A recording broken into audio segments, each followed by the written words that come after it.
sexto ano, tudo bem com vocês? Hoje nós teremos aula de língua portuguesa.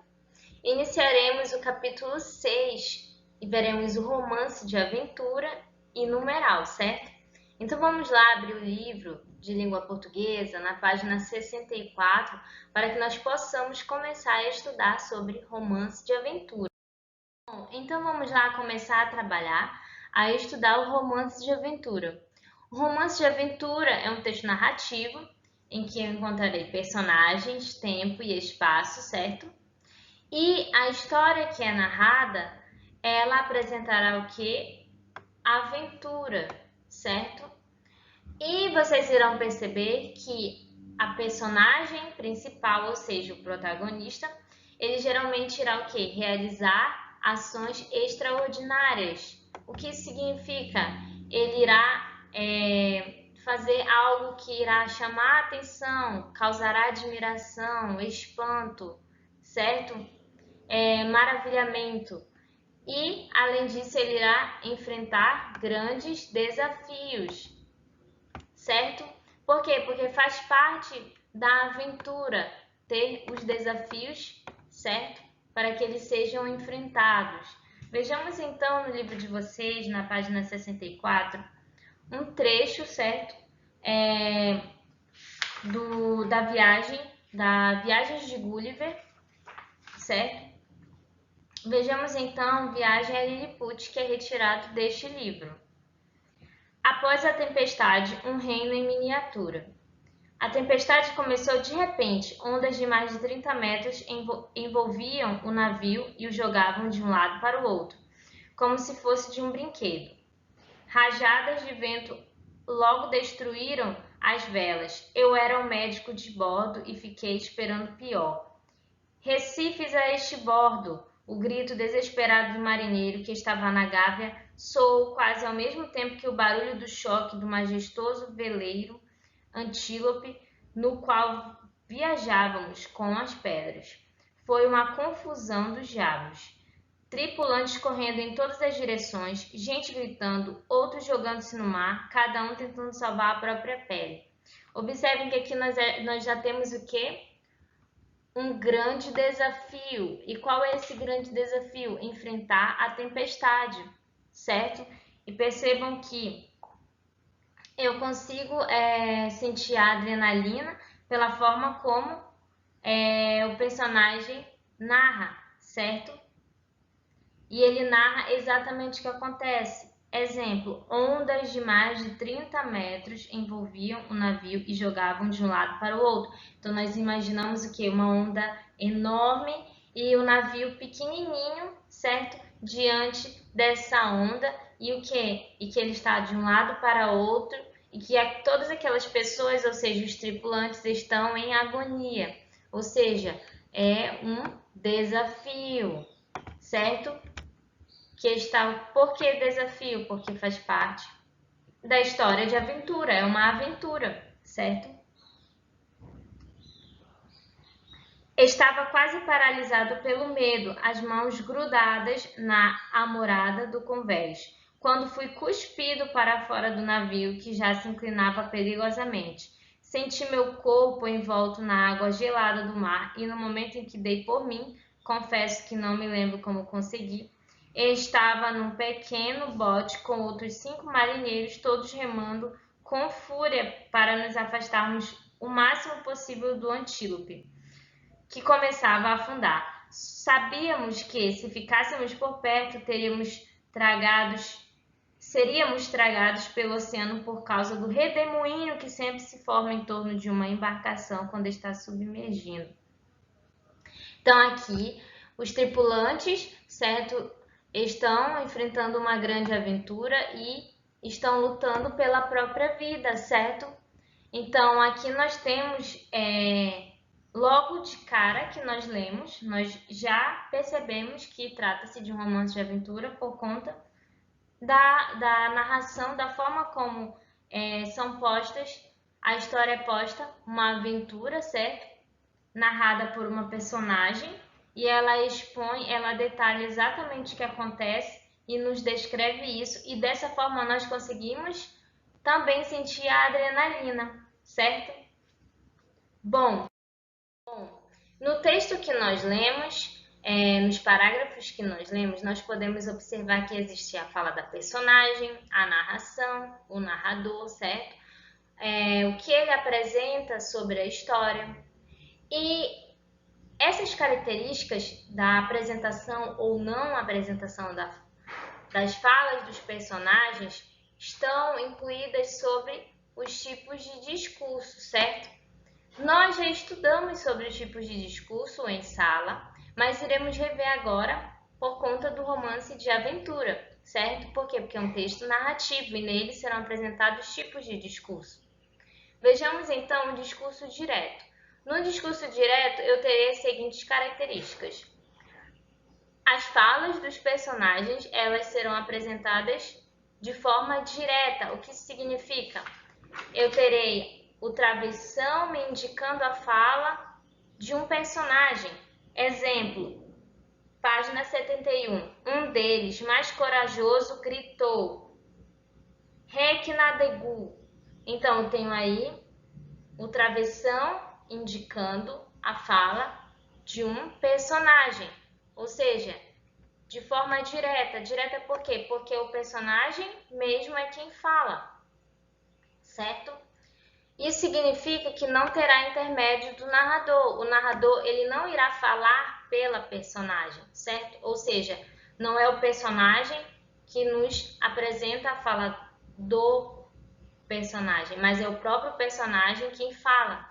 A sua fala ela é apresentada de forma direta no texto e ela é introduzida por verbo de elocução. Exemplo, gritou, ou seja, indica que alguém está falando algo. Gritar, dizer, falar, aludir, certo? Todos os verbos de elocução indicam a fala de alguém, ou seja, de um personagem. Já no discurso indireto, a fala dos personagens eles serão apresentadas de forma indireta. O que isso significa? O narrador irá me apresentar a fala do personagem. Não ocorrerá mais a pontuação, ou seja, o travessão indicando a fala do personagem.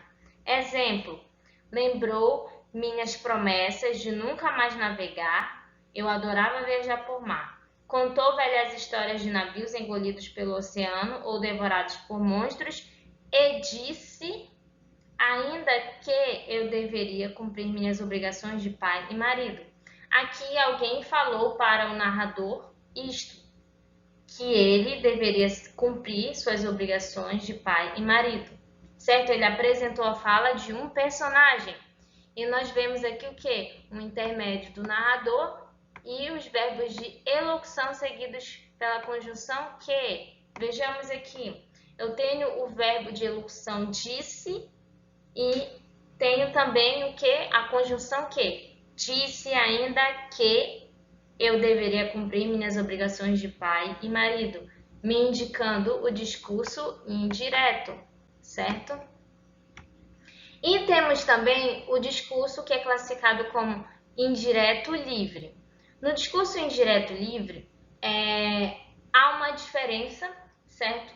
É diferente dos discursos direto e indireto. Por quê? Porque nesse tipo de discurso nós teremos uma fusão entre a voz do narrador e do personagem, certo? E terei que ter muito cuidado para observar quando o narrador está falando e quando é a personagem quem está falando. Por quê? Porque há essa fusão. E eu não consigo identificar por quê? Porque não há o emprego dos sinais de pontuação, como o travessão, certo? E a exclamação.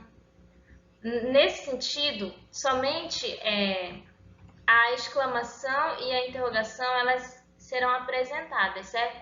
Mas o que? Para aludir dúvida e o que?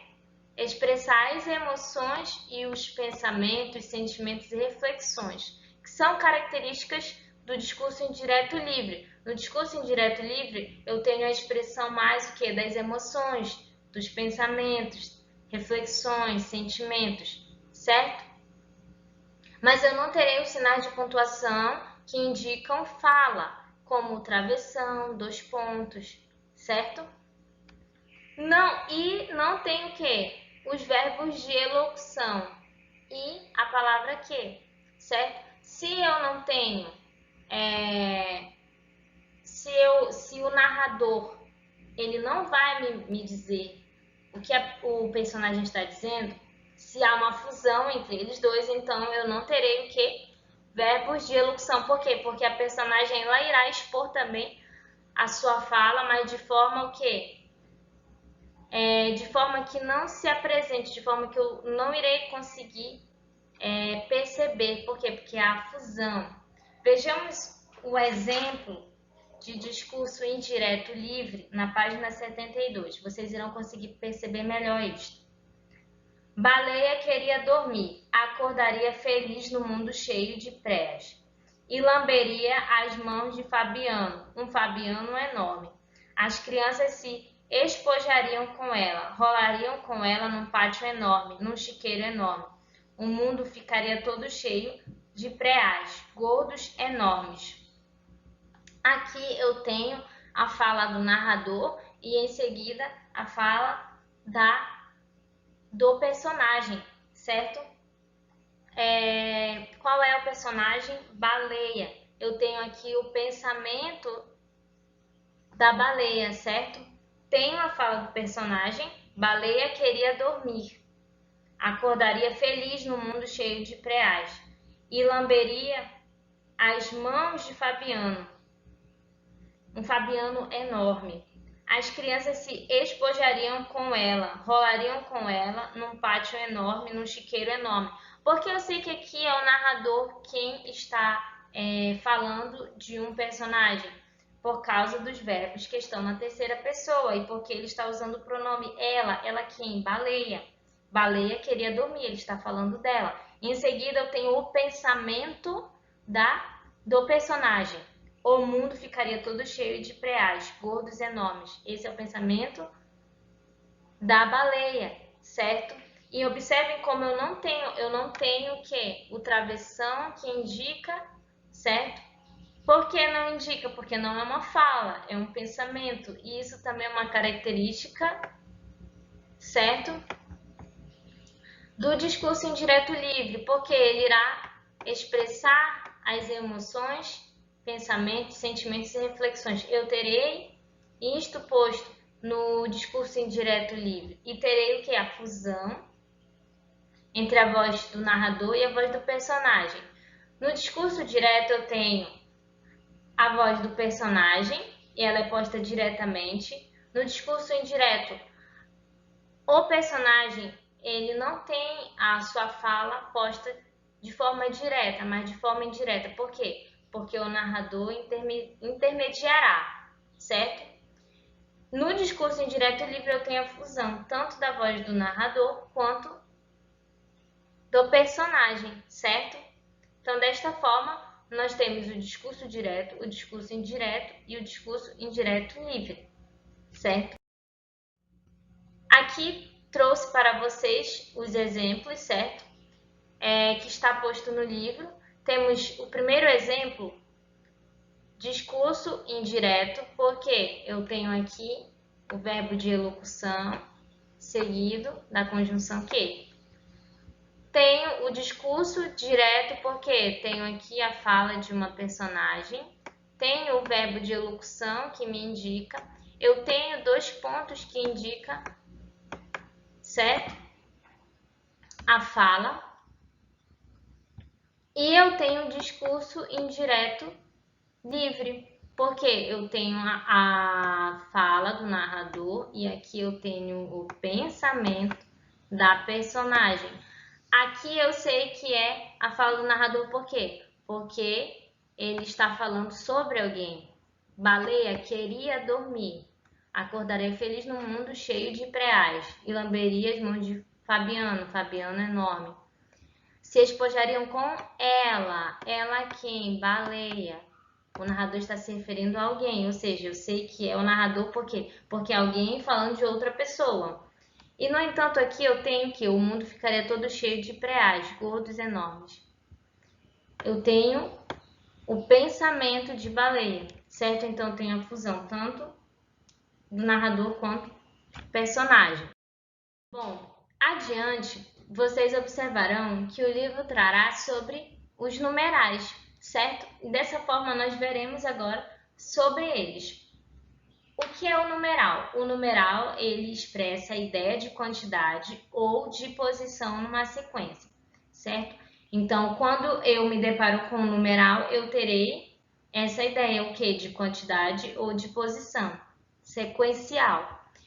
Os numerais, eles podem ser classificados como cardinais, ordinais, multiplicativos ou fracionários. Vejamos então cada um deles. Os numerais cardinais, eles terão a ideia de quantidade exata. Exemplo, 1, 2, 3, 4, 5, 6, 7, 8, 9, 10 e assim por diante. Exemplo, eu tenho 3 maçãs, ou seja, eu tenho exatamente 3 maçãs, certo? Ordinal, ele vai me indicar a posição, certo? E em sequência. Exemplo, ele chegou em primeiro lugar, ela chegou em segundo lugar, certo? Ou seja, me indica a posição. E em sequência, primeiro, segundo, terceiro, quarto, quinto e assim sucessivamente. Multiplicativo irá indicar o número de vezes pelo qual uma quantidade é multiplicada. Exemplo, o dobro de semanas. Eu também posso dizer o quê? Ele tem o dobro de maçãs que eu, ou seja, 2 vezes mais maçãs que eu. E fracionário, que irá me indicar o número de vezes pelo qual uma quantidade é dividida. Exemplo, 1/4 das publicações.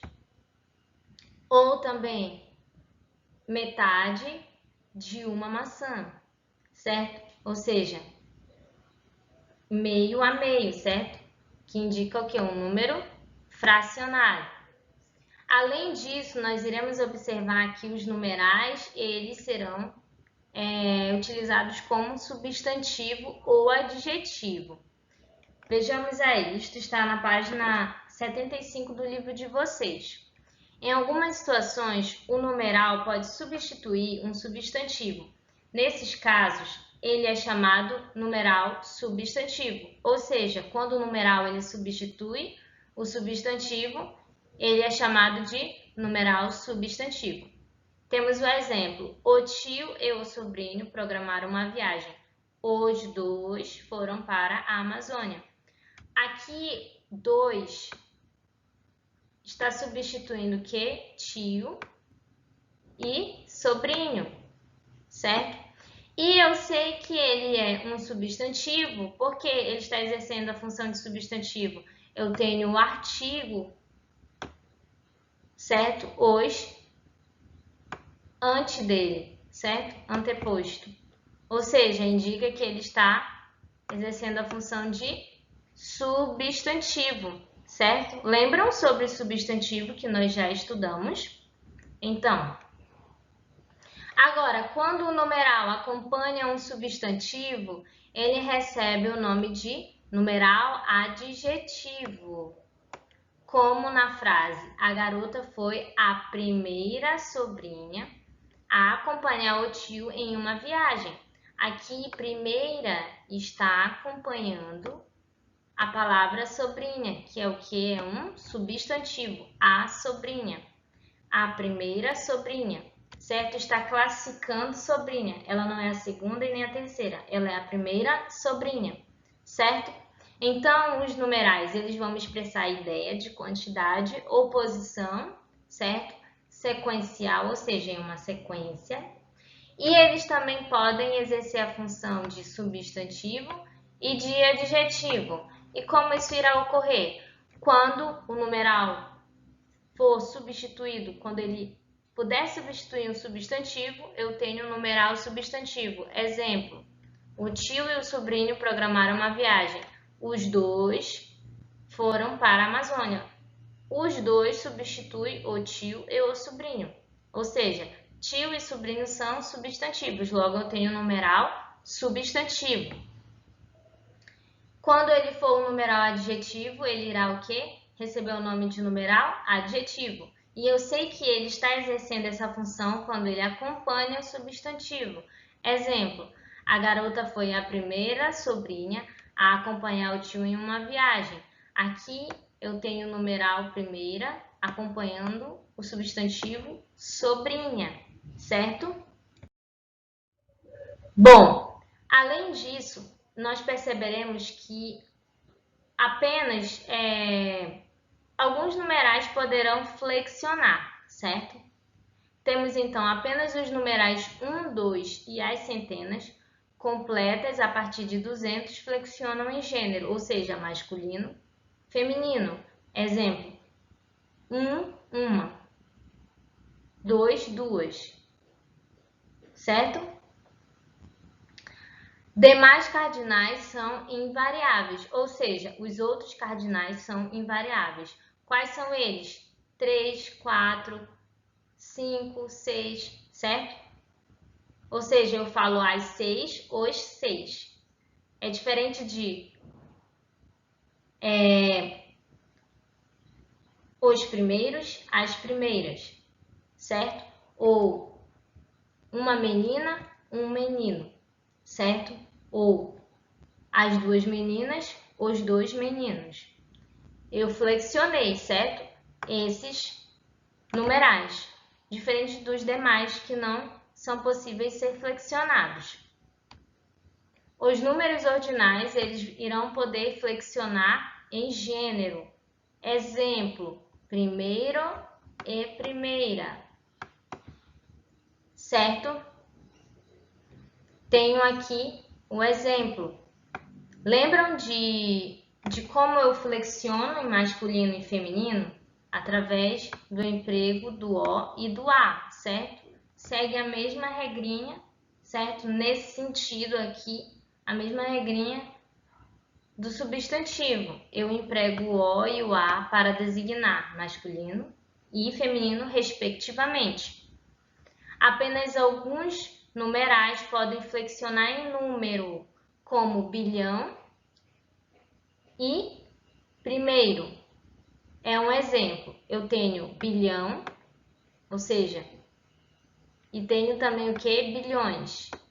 Eu tenho primeiro e primeiros. Singular, plural, singular, plural, certo? Olha aqui o S indicando a pluralidade.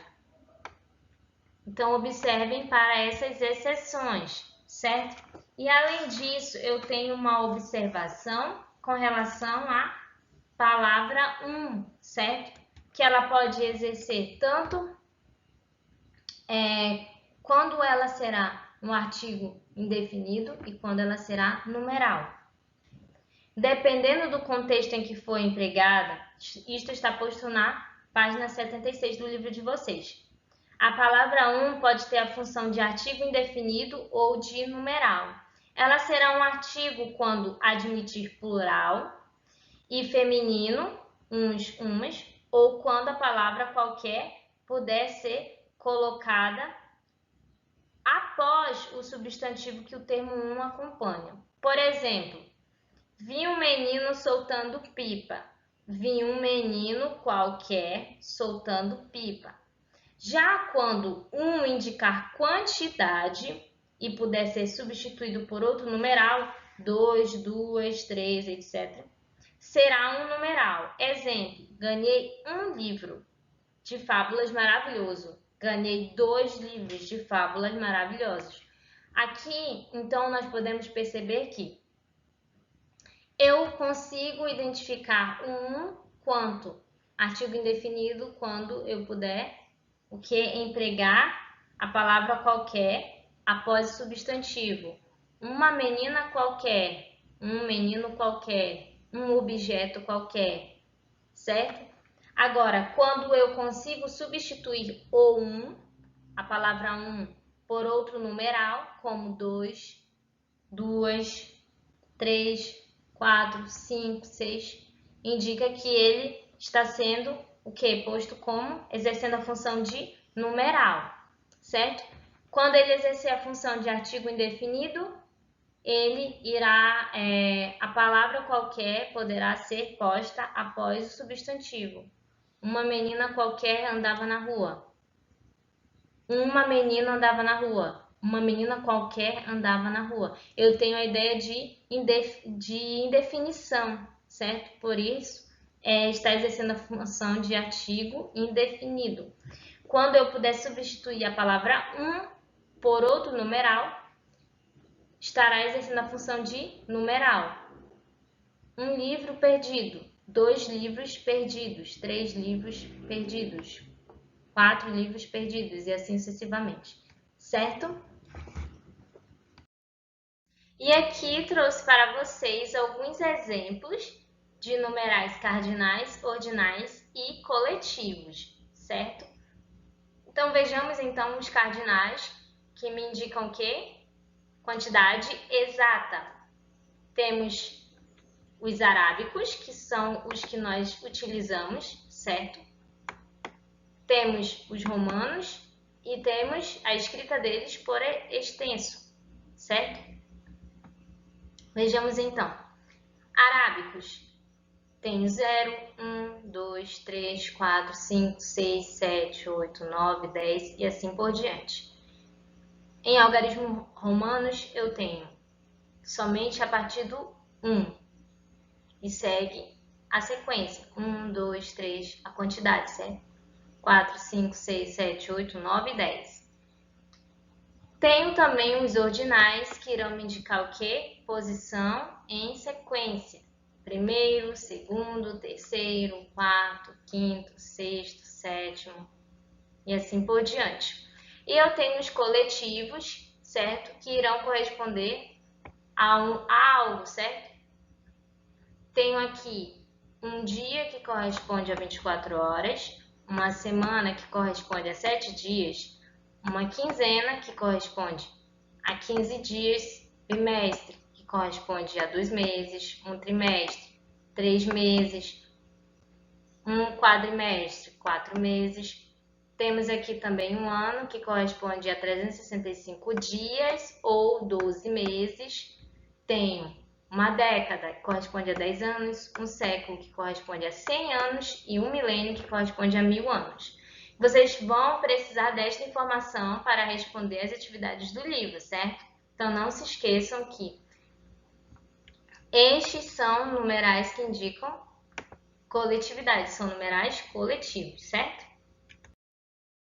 Bom, e com base no que nós acabamos de estudar sobre romance, de aventura e numerais, assim como discursos, os tipos de discurso, proponho a vocês que façam as atividades do livro da página 68 a 77. É isto e até a próxima aula.